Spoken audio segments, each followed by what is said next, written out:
Good day, all. This talk will examine the subjectivist approach to the media. This approach focuses on trying to understand the subjective impact that the media have on people. This impact begins in childhood. As subjectivists like Charles Horton Cooley and George Herbert Mead argued, every child has to develop a sense of self or create a self-image. Children have to learn how to think and act like human beings. And the only way they can do that is by interacting with other people. And that includes symbolic interaction or communication. We have to learn about other people in order to learn what it means to be human and therefore to learn about ourselves. We are socialized to be human. Our most important agents of socialization are normally our parents, followed by other real people that we meet. However, in today's world, the media play a growing role in socializing children and shaping their sense of self. Socialization normally begins with the family. But these days, the child's first images of the larger society often come from a TV screen. The child's first model of social groups, large organizations, national society, the world, and ultimately the universe, all generally come from TV. And that in turn leads to the child's first model of how she or he fits into all of that, their social identity, which is a key part of the self. Similarly, as Mead argued, children develop a sense of self largely through role-taking. In other words, by imitating adult role models. Mom and dad normally provide the child's first role models. They're models for the roles of mom and dad. But TV normally provides the child's first role model of most professions, such as police officer, lawyer, politician, and so on. Those TV portrayals are often not very realistic, but they're still widely accepted, especially by children. Through them, the media shape our consciousness, which is why they've been called the consciousness industries.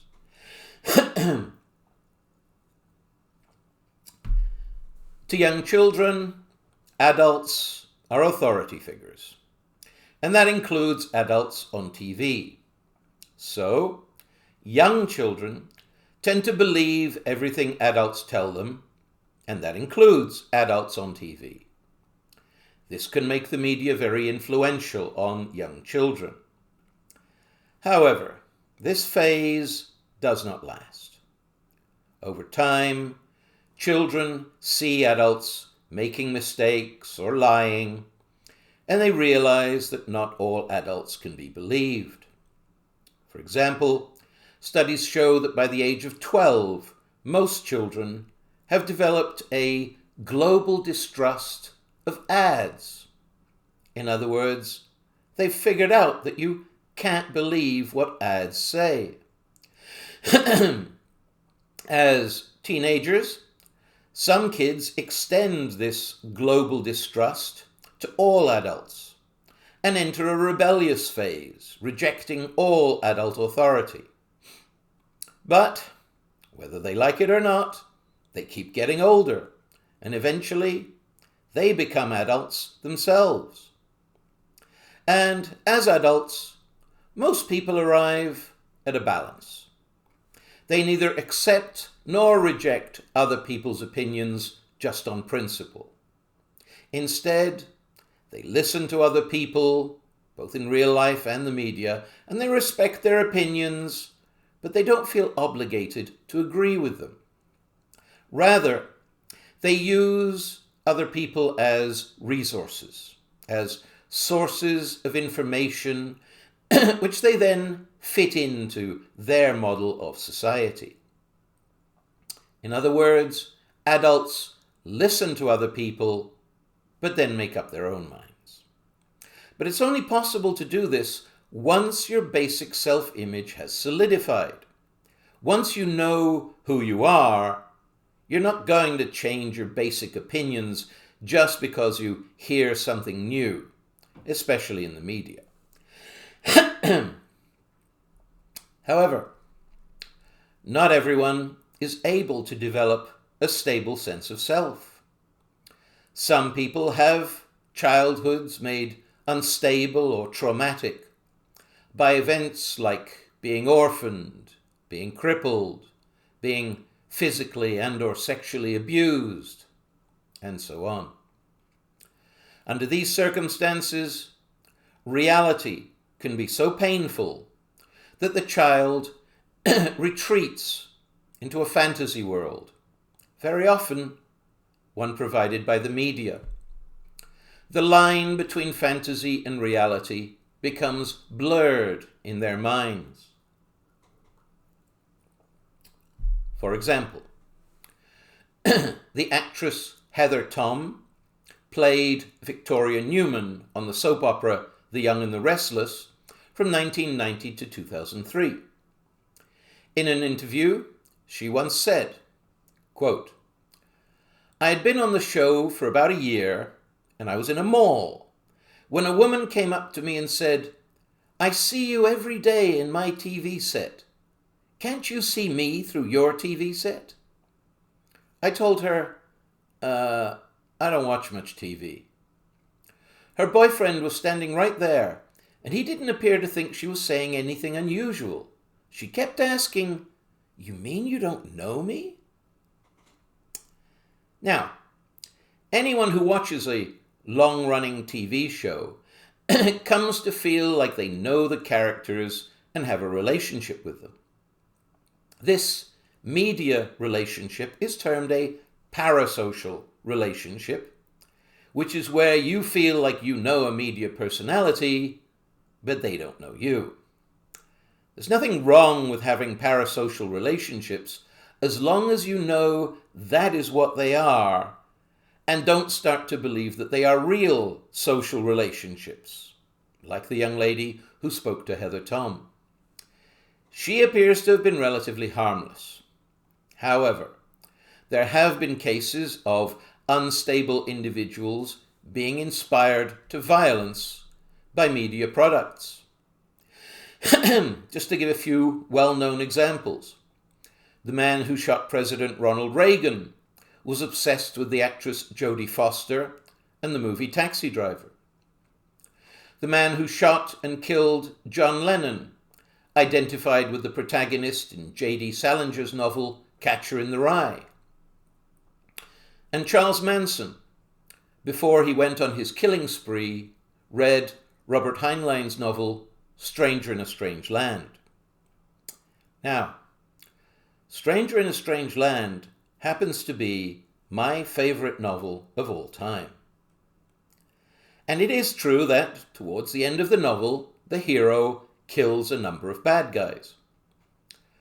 Charlie Manson interpreted that as meaning that the message of the novel was that it's okay to kill people as long as you believe you're in the right. Now, Stranger in a Strange Land is actually a book with a message, but that's not it. The message is, think for yourself. If something really matters to you, then don't take anybody's word for it, not politicians or priests or even scientists. Find out the facts and make up your own mind. I've lived by that principle ever since I first read Stranger in a Strange Land when I was a teenager, and it is largely what made me into an academic. In the science fiction community, Stranger in a Strange Land is generally acknowledged to be one of the greatest science fiction novels of all time. Stranger in a Strange Land, and more broadly, the writings of Robert Heinlein, have had a positive influence on millions of people, of whom I am just one. But it also inspired one lunatic to start killing people. Does that mean we should ban Stranger in a Strange Land? Over my rotting corpse. But some people point to the type of incidents I've just mentioned as evidence that we should censor the media more, especially as regards sex and violence. However, I would argue that a society's culture should not be dictated by its lunatic fringe. The majority should not be restricted for fear of the reaction of a tiny minority. Moreover, if a person is dangerously unstable, then they're going to engage in violence whether the media are there or not. They may not engage in a particular type of violence if they don't see it in the media, but that just means that they'll engage in some other type of violence. Their violence stems from their inner anger, frustration, and hostility, not from anything they see on TV.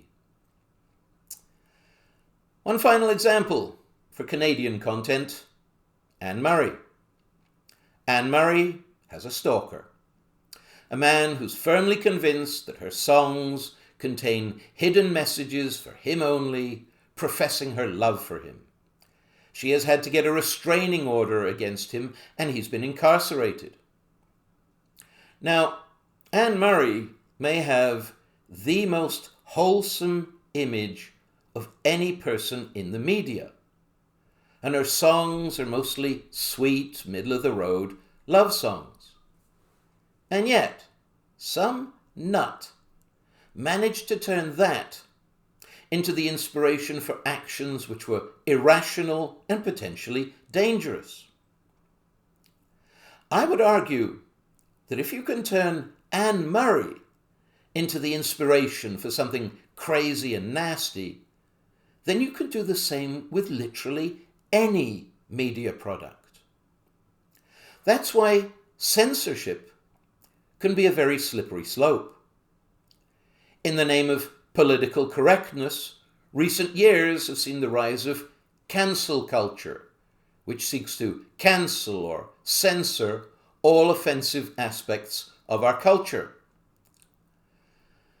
While this may appear to be a worthy goal, if it's taken to its logical extreme, it takes us into the world of Ray Bradbury's Fahrenheit 451, where all books are burned because everything offends somebody.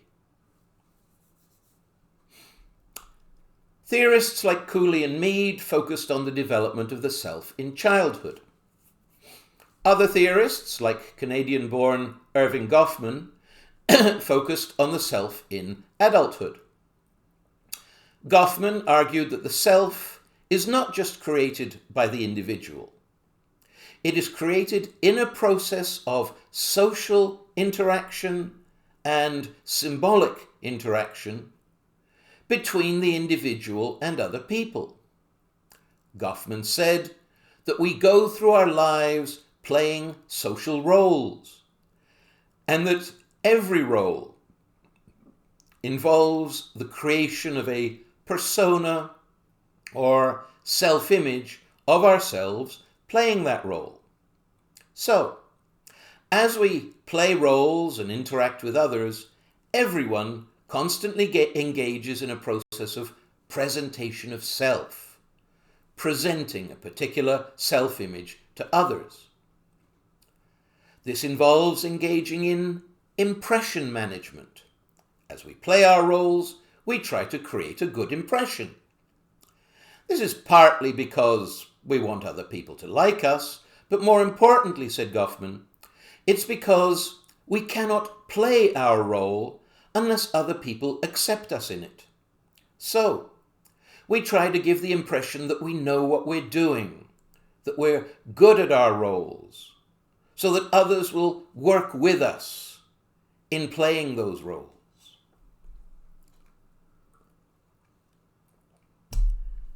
Goffman argued that the biggest problem with presentation of self is that different roles have different role expectations. So, as we play different roles, we're expected to behave differently and to have different self-images. For example, when students speak to their parents, they're like, "Oh, there's so much studying to do at university."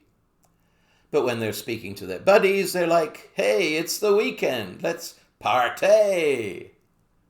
Or, when you're speaking to your boss, you're like, "Yes, sir, whatever you need, I'm your man." But with your co-workers, you're like, "Oh, that goddamn slave driver, I can't stand him."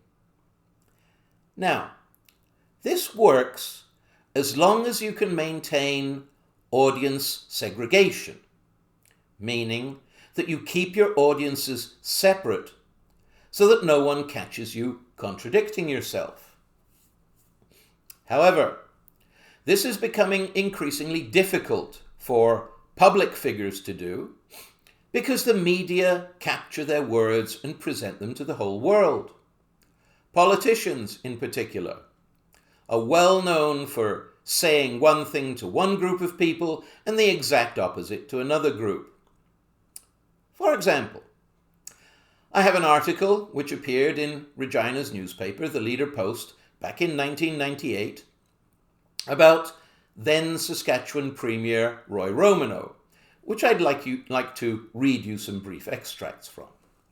Quote, "His government's record proves that it is committed to tax relief," Romanow told 220 people gathered at the State of Province address hosted by the Regina Chamber of Commerce on Tuesday. "Tax cuts are possible because of the sacrifices made by Saskatchewan people," he added, "especially due to the sacrifice and hard work of people like the business community who every day get up and put their money and their mouths together and work endless hours and take chances." He thanked business people for having enough confidence in the province to raise their families and build here. "Good luck to you and good profits," was Romanow's closing line. But his friendly, reverent tone at the business luncheon was a bit different than the one he used during his speech at the NDP convention last weekend. There, he took jabs at large businesses, saying they subscribe to, quote, "control by a privileged few in powerful large corporations." Romanow also told party faithful there would be, quote, "resistance at the very top to the NDP's vision of a kinder, gentler society where every child has a warm meal and a good jacket to keep out the cold." But he didn't mention this concern in front of representatives of major banks and other corporations attending the business luncheon.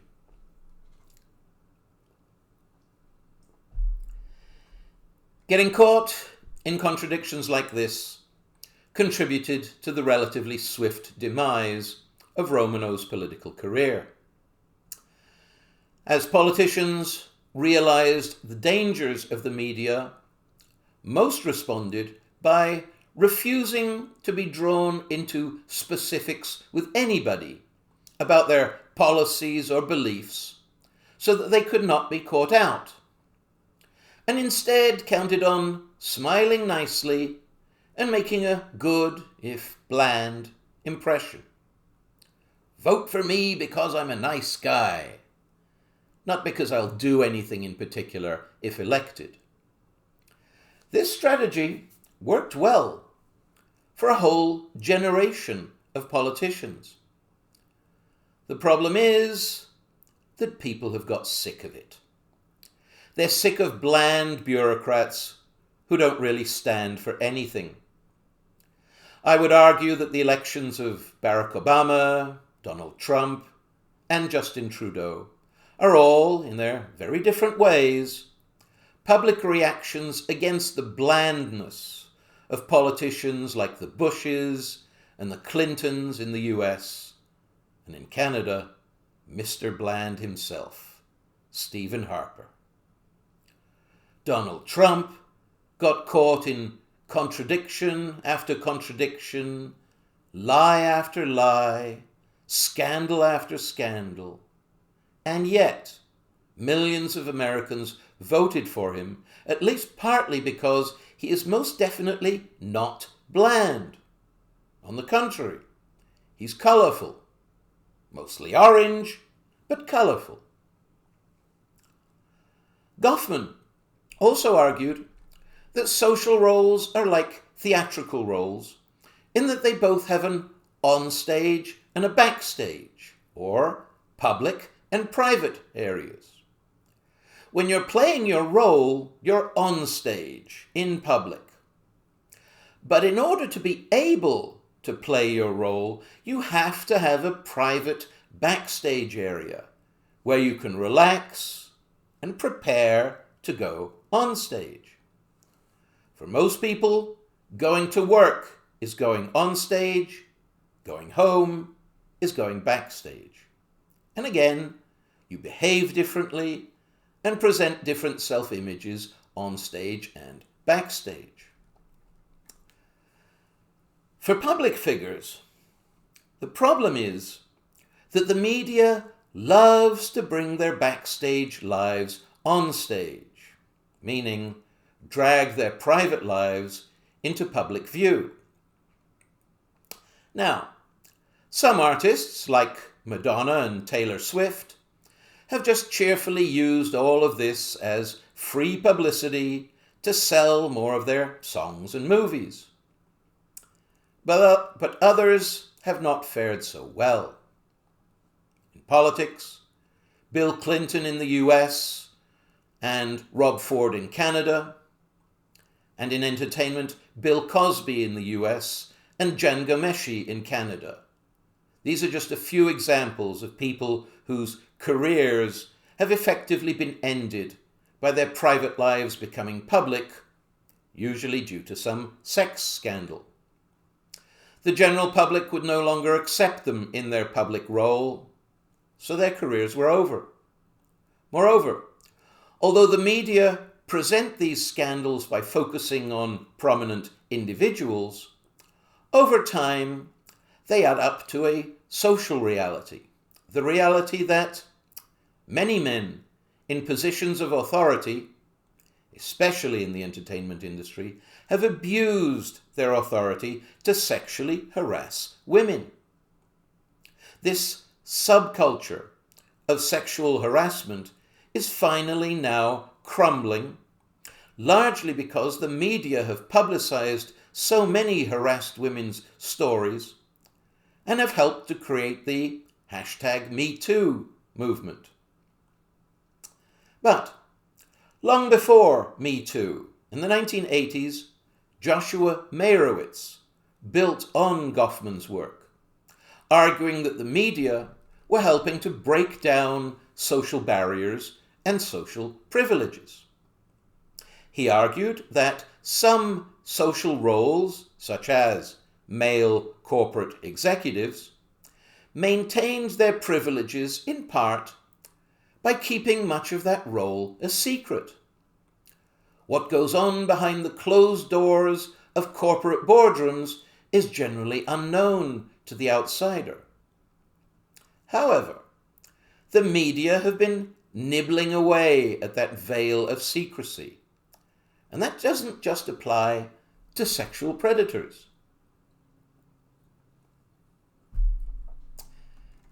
TV first became widely available in the late 1940s and early 50s. And as George Gerbner established, TV shows from the start focused on professionals, doctors, lawyers, cops, business persons, and politicians. In short, the middle and upper classes. TV showed the world of privilege to those who were being excluded from it, such as African Americans and women. So in the 60s, both African Americans and women started saying, we can do that just as well as all those white men. We want our share of the good jobs and the political power. Now, I am not saying that TV by itself caused the civil rights movement or the women's liberation movement of the 60s, but I am saying that it contributed to the rise of both of those movements, and that it has helped to break down certain forms of privilege. TV has also partly broken down the barrier between children's world and adults' world. Adults normally chase the kids out of the room when they have grown-up stuff to do. But these days, that usually means the kids go into another room and watch TV. And on TV, with some restrictions for sex and violence, kids can see pretty much the whole adult world. A lot of the shows may not be terribly accurate, but they're close enough for kids. In their minds, as they watch the shows, children feel like they participate in adults' world. This growing exposure to adults' world has changed the role of child in the modern world. They know much more about the adult world than children did, say, in the 19th century. This change can be viewed positively or negatively. Some people complain about a loss of childhood innocence. Others say what has been lost is just childhood ignorance. Some say that kids are growing up too fast. Others say it's good that children mature more quickly.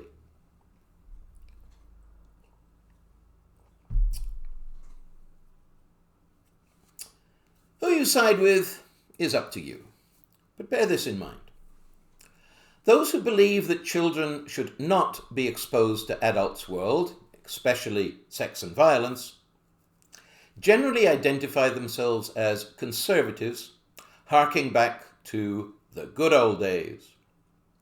But if we actually look back at early societies, we find no attempt to hide adult stuff from kids, especially sex.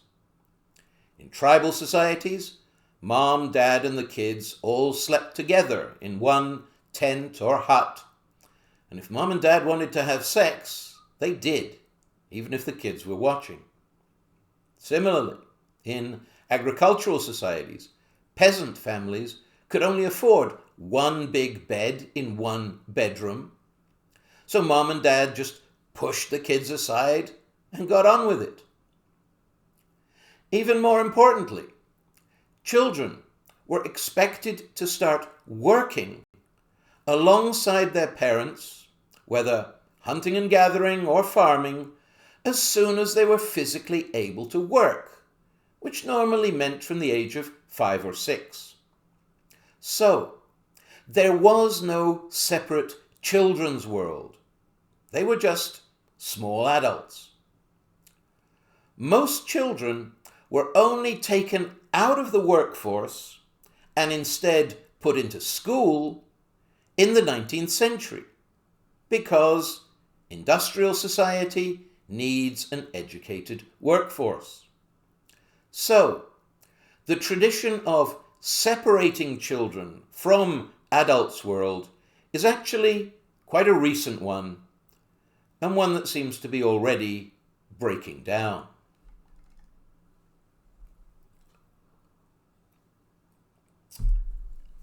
Goffman also argued that the media can contribute to the creation of stigma. Stigma may be defined as a deeply discrediting attribute which taints a person with some failing or shortcoming.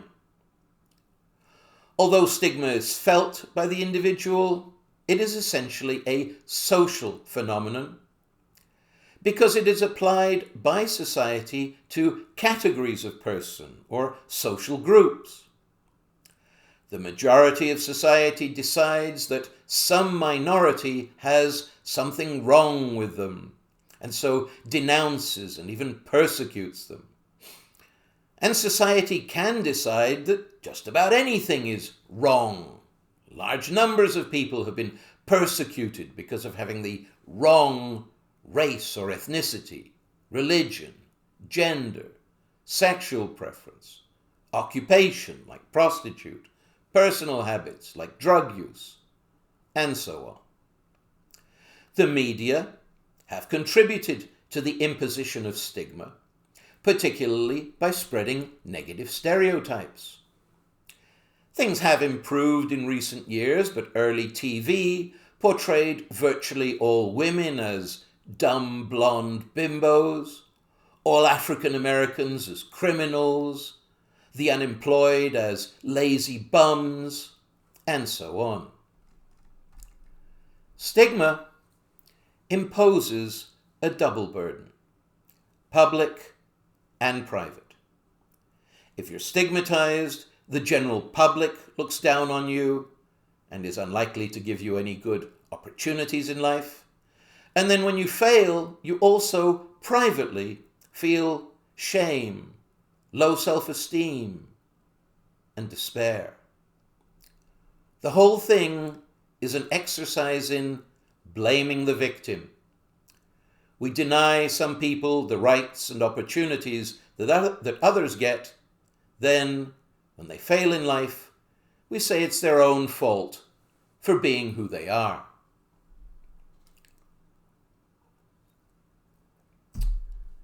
Goffman's concept of stigma was taken up by American Howard Becker in his labeling theory. Becker argued that sometimes authority figures label groups of outsiders or minorities as a menace to society, even though they're not really. Becker called these authority figures moral entrepreneurs. An entrepreneur is normally a business person, but more broadly it's anyone who profits from something. So, a moral entrepreneur profits by pushing a particular brand of morality on society.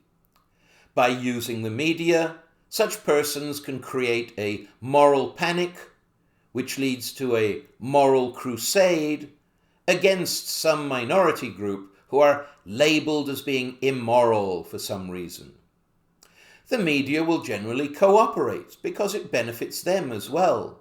For example, panic headlines sell newspapers.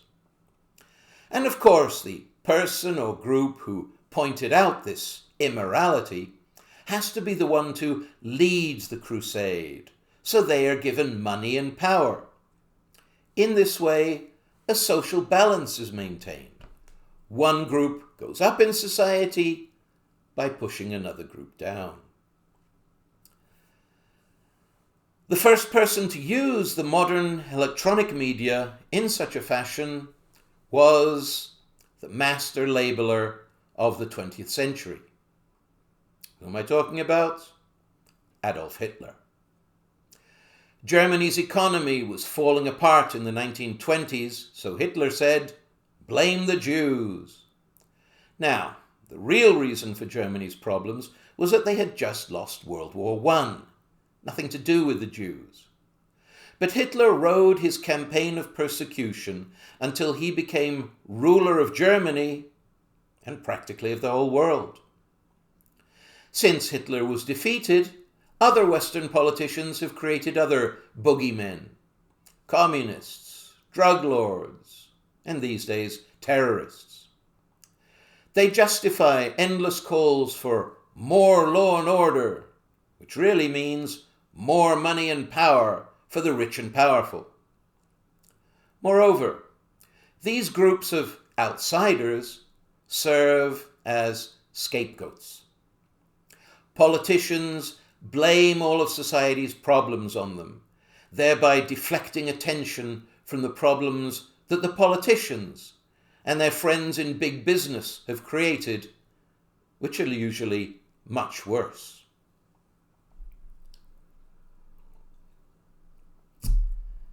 Another problem with labeling is that it can become a self-fulfilling prophecy, which is a prophecy that comes true because you made it. Some groups are given negative labels, like terrorist, so they decide that they have nothing to lose in terms of their public image and might as well get all the publicity they can by living up to their label. So they start to engage in antisocial acts like blowing things up just for the media attention. If the terrorists did not know that the media would report these acts, they wouldn't bother to do them.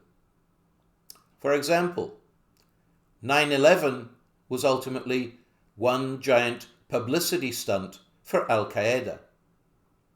They selected this particularly dramatic form of terrorism because they knew that images of airplanes flying into the World Trade Center would be shown on every TV screen in the world. Without that media presence, the World Trade Center would still be standing.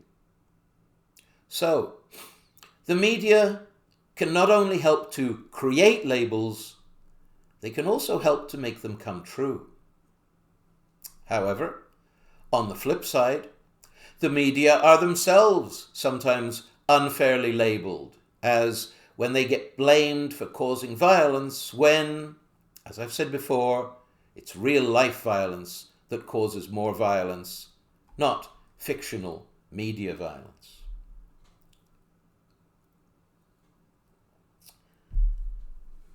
The final theorist that I'm going to look at in this talk is the most well-known Canadian media analyst of all time, Marshall McLuhan, who lived from 1911 to 1980. McLuhan was born in Edmonton and taught at the University of Regina for a couple of years before going on to the University of Toronto, where he became quite famous in the 60s. He doesn't fit into the mainstream of the subjectivist tradition because he was what people like to call a maverick, going his own way. However, his main focus was on how the media affect human consciousness, which I would argue makes him a subjectivist.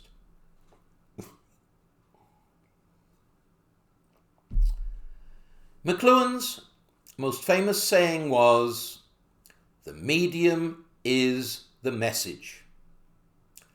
What does this mean? Well, first of all, medium is the singular of media. Each medium carries messages from the sender to the audience. But each medium formats and transmits that message in a different way. Each medium processes information in a different way. Whatever you say with that medium, the way you say it remains the same. So, McLuhan was saying that each individual message is secondary. The most important thing is how each medium shapes all of the messages that it transmits.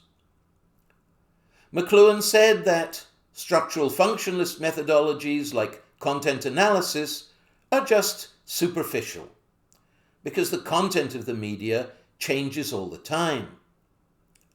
What is most important is that every medium has a certain built-in way of presenting information, which shapes how we think and how we see the world.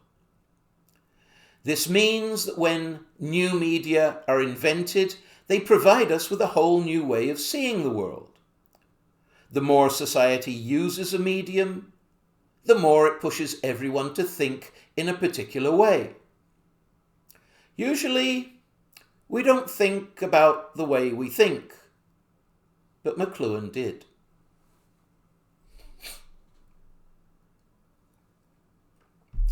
McLuhan looked at how media technology shapes how we think. He began by saying that we need to look at all technology as extensions of ourselves. People build technology to do the same things the human body does, but better, stronger, faster.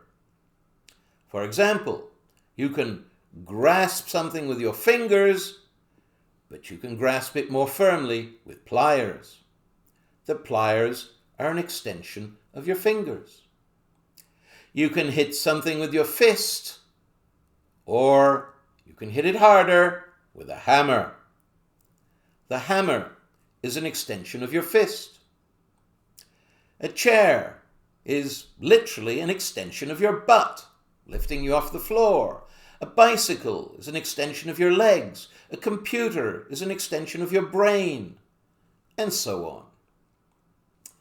Media technology differs from all other technology in that the media are extensions of our senses. In particular, radio extends our hearing and TV extends our sight. But there's a difference between our senses and the rest of our body. The rest of our body carries a message from the subjective to the objective. That is to say, first we subjectively decide to do something, then our body objectively does it, using our hands, feet, and so on. But our senses carry a message from the objective to the subjective. They carry information or sense data from the outside world to our minds. Our bodies process physical objects, but our senses process information. Similarly, most technology, like a hammer, processes things, but media technology, like a newspaper, processes information. This means that our senses have direct access to our minds. The way we think depends on the way we sense. If our senses change, the way we think changes. If we were to lose one of our senses, say by being struck blind, then that would literally and figuratively change the way we see the world. But by the same token, if we expand our senses through new media technology, say by putting TV cameras everywhere, then that also literally and figuratively changes how we see the world.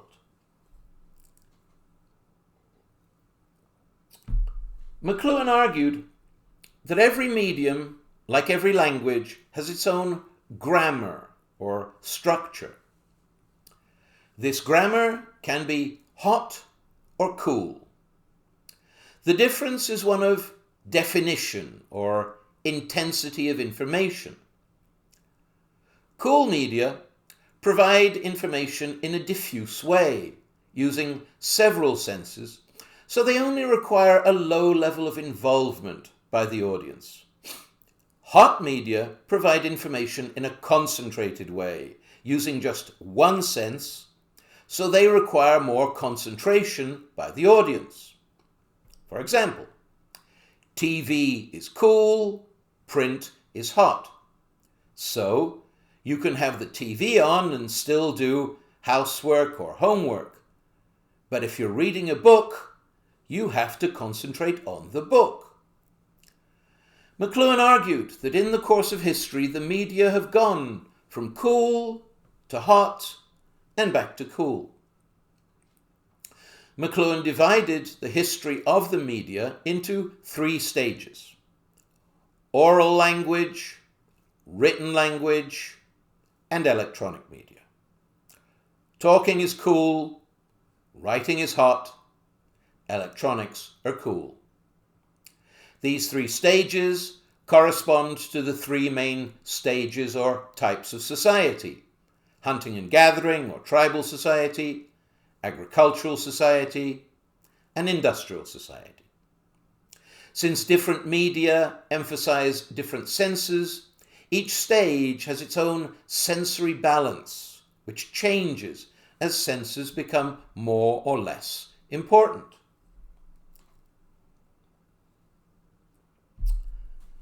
Spoken language was humanity's first medium and remains its most important. Language organized human thought into words and allowed effective communication, which in turn allowed effective cooperation. Subjective communication and objective cooperation together are what raised humanity above every other animal species on planet Earth. Language also altered humanity's sensory balance because the spoken word raised the importance of the sense of hearing. However, in practice, without technology like microphones, hearing does not work in isolation from the other senses. To be able to hear someone, you have to be close enough to also see them. And you're often close enough to touch or even smell them. This makes a difference because the information you're getting is not removed from its human context. You know who is saying something and you know the person saying it. In the tribe, everybody knows everybody else. You know whether the person speaking is usually right or wrong, whether he's smart and knowledgeable or whether he's an idiot. In short, you know whether you should listen to this person or not. Communication is face-to-face, and it's universally shared sitting around the campfire. Nobody controls the flow of information or has any secret knowledge to give them power. McLuhan argued that this equal and universal information flow promoted a society of equality, which the tribe was.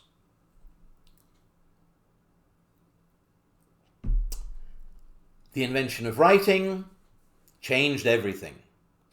First of all, society's sensory balance shifted from hearing to sight, as information became seen and not heard. Secondly, communication became possible over much greater distances, which allowed societies to expand greatly. Thirdly, writing promoted the rise of social inequality. In the first place, writing information down removes it from its human context.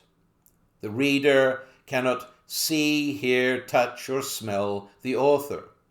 Moreover, they probably don't know them personally. Most often, all the reader knows is what's on the one-paragraph blurb on the dust cover. This means that the reader doesn't really know whether the author is honest, knowledgeable, or trustworthy. In other words, the reader doesn't know where the author is coming from. Writing is more indirect and so more problematic than spoken language. Writing creates a social distance between author and reader, which spoken language does not. And this can promote social inequality. Writing also permits information to be restricted. Hidden or secret knowledge is sometimes referred to as a closed book. And for thousands of years, literacy was a skill reserved for the upper class of agricultural society, the priests and aristocracy, giving them knowledge which they could use to maintain their privileged social position above the illiterate peasants. Writing changed the pattern of information flow in society, restricting key knowledge to an elite and thereby promoting social inequality. Writing also changed society's way of thinking in several ways. Firstly, memory became less important because once information could be written down, it didn't have to be memorized. Oral histories were replaced by written histories. Also, thought became more individualized. In the tribe, issues were discussed as a group, sitting around the campfire. But reading and writing is done alone. By reading, each individual becomes more accustomed to thinking through issues and processing information by themselves, rather than as part of a group.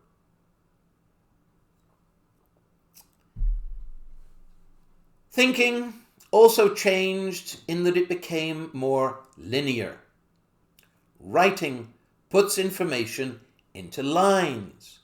Lines are presented one at a time, one letter at a time, one word at a time, one sentence at a time, one idea at a time. So, people get used to thinking about things one at a time and doing things one at a time. This is termed reductionist thought, and it is the opposite of holistic thought, which is the way people thought in tribal society. Sitting around the campfire, different people would bounce ideas back and forth, with the whole tribe getting an idea of the problem as a whole before making a decision. These days, psychological testing has shown that men tend to think in more reductionist terms, while women tend to think in more holistic terms. Neither of these ways of thinking is better than the other. Humanity needs to use both of them. Thinking also changed in that it became more abstract. Writing began as pictograms, which were stylized pictures of physical objects. But when the phonetic alphabet was developed, people could write about abstract concepts which were not physical objects, like society or nationality. People's individual identity changed as their social identity changed. As tribes became nations, people's sense of who we are changed from the people I know personally to the people who know my language.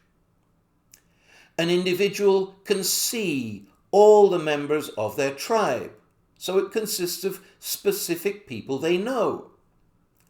But an individual cannot see most of the members of their nation because it's too big.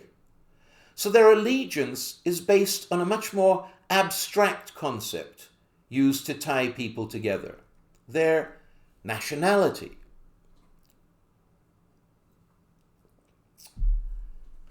McLuhan argued that the process of making thought more linear and more abstract was greatly increased by the invention of the printing press. The printing press enabled the mechanization of writing. Print fragments writing into individual letters and words, which are then put together line by line. Similarly, it fragments our consciousness into little bits of information, which are then put together line by line. Print enabled information to be mass-produced, which meant that it became standardized and specialized. Excuse me. The invention of the printing press had major social consequences.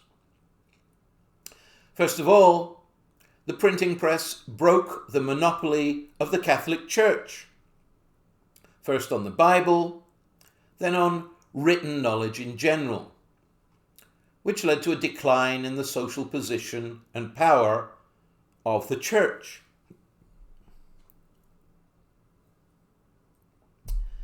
This is a perfect illustration of McLuhan's saying that the medium is the message. Printed Bibles did not change the message of the Bible at all. The content remained the same. But the medium changed in two ways. Firstly, the Bible was translated from Latin into local languages.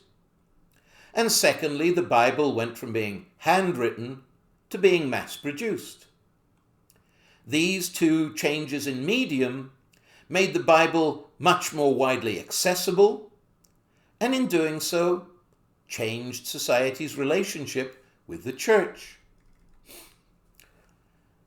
As agricultural society gave way to industrial society, religion fell in legitimacy and science rose. Scientific knowledge replaced religious knowledge as the cornerstone of society, and scientists replaced priests as society's knowledgeable elite.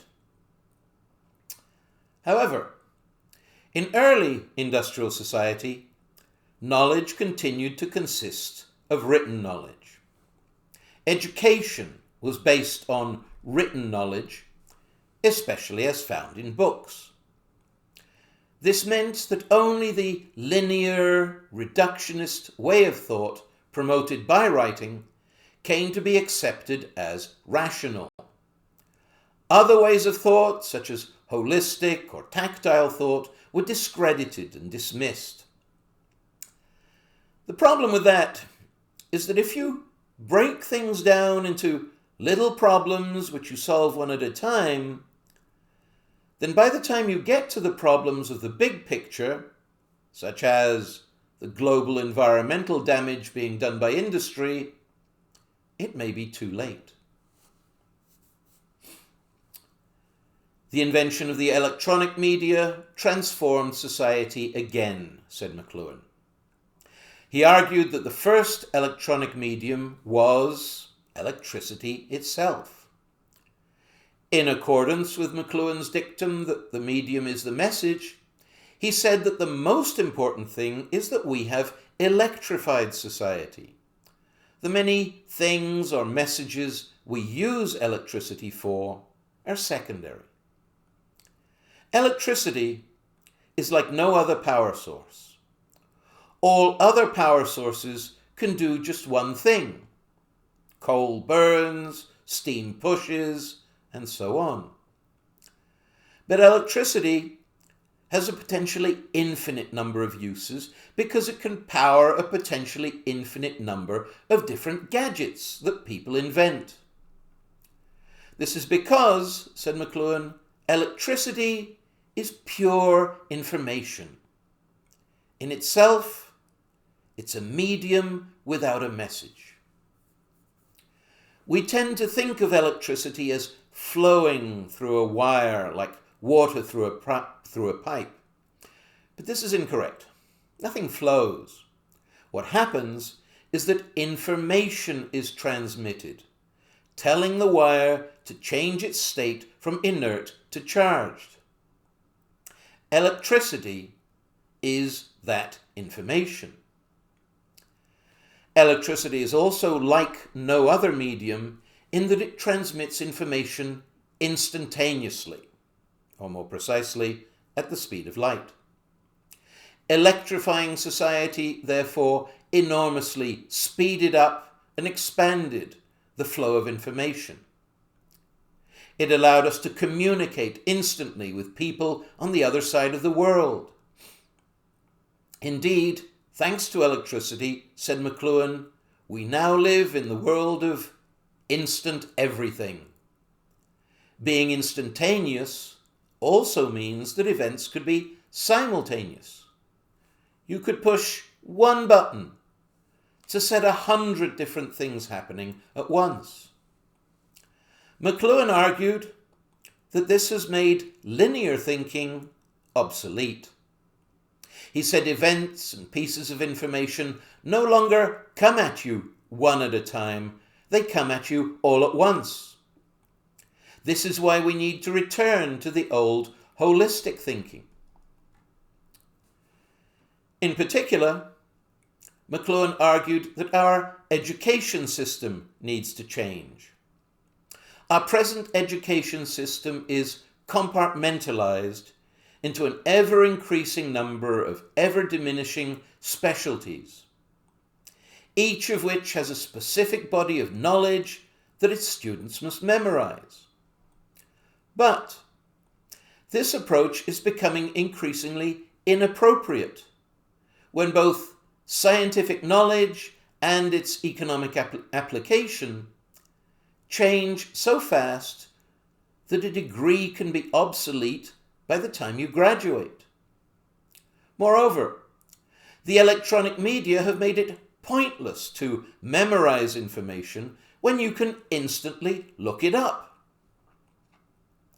McLuhan said that instead of forcing students to memorize large quantities of material, our education system should instead be concentrating on teaching students the skills to find the information they need. He said that we needed to create a generation of what he called electronic hunter-gatherers. McLuhan died before the internet was invented, but his words are often taken as predicting it. The internet is the new electronic hunting ground, and the electronic prey is information. Anything you want to know is out there. You just have to know how to find it. And the internet is holistic. Everybody contributes to it, and everything happens at once. The internet is making linear thinking increasingly obsolete. The transition from linear to holistic thinking is not just happening in formal knowledge, but also in social information. The print media can restrict information and so create distinct social situations with distinct social groups who have distinct bodies of information. The electronic media bring all of society together, and even all of humanity. The same information or event can be transmitted simultaneously via TV to billions of people all over the world, as happens, for example, with the Olympics or the World Cup. This is why McLuhan said that the electronic media has turned the world into a global village. Society has come full circle. In the tribe or village, everybody knew everybody else, everybody knew what everybody else knew, and everybody was involved in everybody else's business. Today, this applies to the whole world. Something that happens in one country affects people living on the other side of the world. The global effort to combat COVID is a perfect example of McLuhan's concept in action. COVID affected the whole globe as though it were a single village, and so global society responded as a single village, cooperating internationally to combat the threat. McLuhan argued that where the print media promoted nationalism, the electronic media promote internationalism. The 20th century saw the rise of international organizations like the European Union and the United Nations. In economic terms, we've seen a process of globalization, which has made the whole world economically interlocked and interdependent. McLuhan believed that this process would eventually lead to world peace. War becomes pointless when other countries do not have resources you can steal, but rather people doing jobs on which your economy depends. which means that disrupting their economy means disrupting your own economy as well. Moreover, McLuhan also believed that the electronic media would eventually lead to a society of global equality. The electronic media break down the barriers of secrecy and lies that the rich and powerful use to maintain their privileges. The electronic media break down the social distance between people, as well as breaking down the physical distance between people.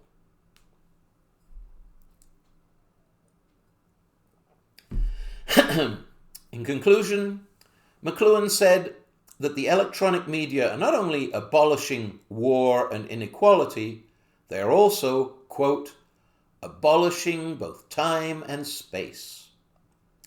They abolish time by preserving information indefinitely, and they abolish space by permitting instantaneous long-distance communication. They're changing the world, and humanity needs to change its way of thinking to keep up. McLuhan has come in for a number of criticisms, beginning with his writing style.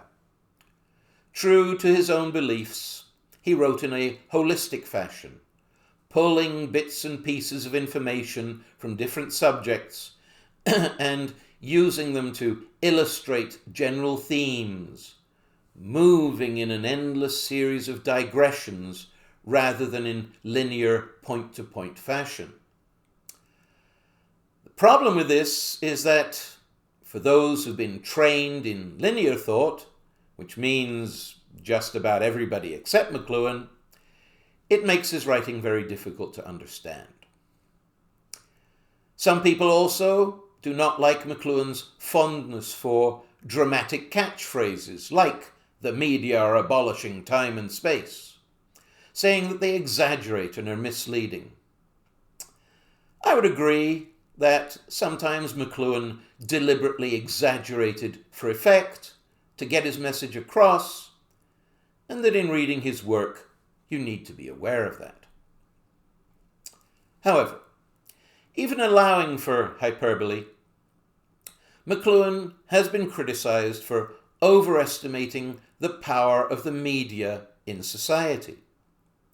In his history, he presents changes in the media as the prime movers in the evolution of society. This is not surprising. McLuhan is focused on the media, so he sees the media as the most important thing in society. Now, there's no question that the introduction of new media has changed society. However, most theorists would argue that changes in economics and politics have been even more important than changes in the media. For example, the rise of science was caused partly by the invention of the printing press, but much more by the rise of industrial capitalism. Finally, McLuhan has been criticized for being too optimistic about the media creating global peace and equality. While globalization has created new opportunities for international cooperation, it has also created new opportunities for international conflict, including new types of conflict like global terrorism and the possibility of nuclear war. As for equality, global inequality has been steadily increasing since the 1970s and still is. The rich keep getting richer, while more and more people globally are pushed into poverty. The internet could democratize society, but it could also provide information to increase state and corporate control over the average person. Personally, I agree with McLuhan that we will someday attain a society of global peace and equality, but I don't believe that the invention of the electronic media will bring it about. Rather, I think that we still need many centuries of overall social evolution to get us there. That concludes what I have to say on the subjectivist approach to the media. A transcript of this talk is available if you're interested. Good day.